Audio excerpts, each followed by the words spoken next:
On the outskirts of Kampala, a worker from a children's charity has brought me to meet a man who knew that one of his neighbours kept a shrine, but thought it was harmless enough, until something utterly horrific happened to his 3-year-old son, Mukisa. One morning a few months ago, Mukisa was found lying in a pool of blood. His penis had been cut off. Doctors just managed to save his life. Afterwards, the boy told police that it was a traditional healer who lived nearby who had abducted and mutilated him. His parents now want witchcraft banned, but they're much more concerned about their son's future. Every time I look at him, I ask myself how his future is going to be, a man without a penis, and how the rest of the community is going to look at him with a private parts that can neither be attributed to a female or a male. Child abductions are not new in Uganda. In the north, in recent years, they've seen thousands disappear, abducted by Lord's Resistance Army rebels.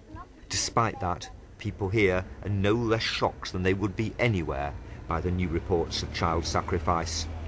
Deaths aren't always investigated as promptly as they might be. The police lack resources. But the former witch doctor Paulino Angela and Vincent Olling of the charity FAPAD are pursuing their independent campaign against ritual killing. Today, they're heading deep into the bush to convert a particularly notorious witch doctor. First, inside his hut, they need to overcome his final doubts. He fears he'll be lynched if he continues his trade. But if he gives it up, the spirits he's served may kill him. Finally, he agrees to talk. He doesn't ask for anonymity, but even so, we're not identifying him, because some witch doctors have been killed by mobs. He won't tell us, as Paulino and Vincent say he told them earlier, that his clients bring human body parts, but he admits they bring blood. They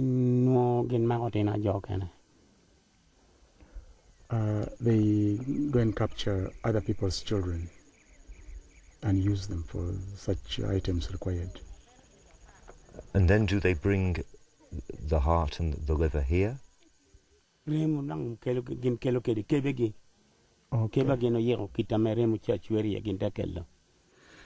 bring the items demanded, that is the heart and the blood, directly here to him in tins to take to the spirits. And how often does he get clients? On average, yes, what people who come to me on average are about 3 a week. 3 a week? About 3 a week, with all that the spirits demand from them. But he insists he's just a middleman.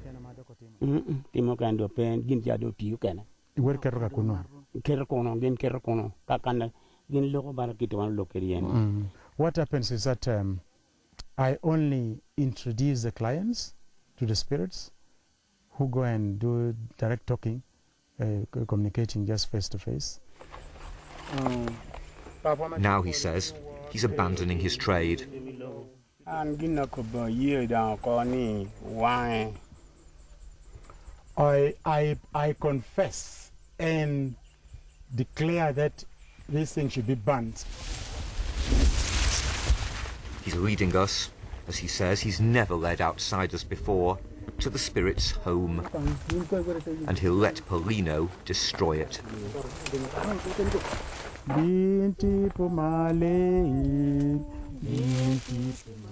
Here, the grisly evidence of what the spirits fed on. Is it human tissue? Certainly, Paulino believes it is. He says he's now converted more than 2,400 witch doctors. This shrine's been destroyed, but there are still many, many others like it in this part of Uganda. And more serious, the belief systems that allowed a shrine like this to flourish are still very deeply rooted. Indeed, the witch doctor who supposedly confessed has gone away now. He couldn't stay till the end of the ceremony. He couldn't bear to see this shrine destroyed. And it's not just in remote regions like this that they seek to harness spirit power. Some government ministers consult witch doctors. The Minister of Ethics disapproves of that, but he says spirits do exist. Oh, they do. Oh, my God, they do, indeed. We accept they do in every society, mind you. But we don't have to listen to them. We don't have to pay homage to them. Wouldn't it be better for the government to have a campaign against belief in any spirits? Oh, if we were to do that, well, that would be false, because they are there anyway. We don't have to deny what is a fact. They are there. They have influence over a cross-section of our people. They lead to all sorts of negative results. I think the best way is to say, look, there is the right way and the wrong way. There is no merit at all that you can attach to these evil spirits, but they are there. I know those rurales are there and they have a role. It's our responsibility to understand the role of a certain force. In his shrine in central Uganda, the leader of many of the country's traditional healers is telling a group of development studies students where his powers come from. I was not anointed by human beings. He's a qualified dentist. But he prefers now to work deep in the forest, in the outdoor school of traditional healing that he's founded. His pupils learn to treat patients using what he calls African science. You call it different names for different purposes. But in our logic, it is not very logical. And for the most gifted students, that involves possession by spirits.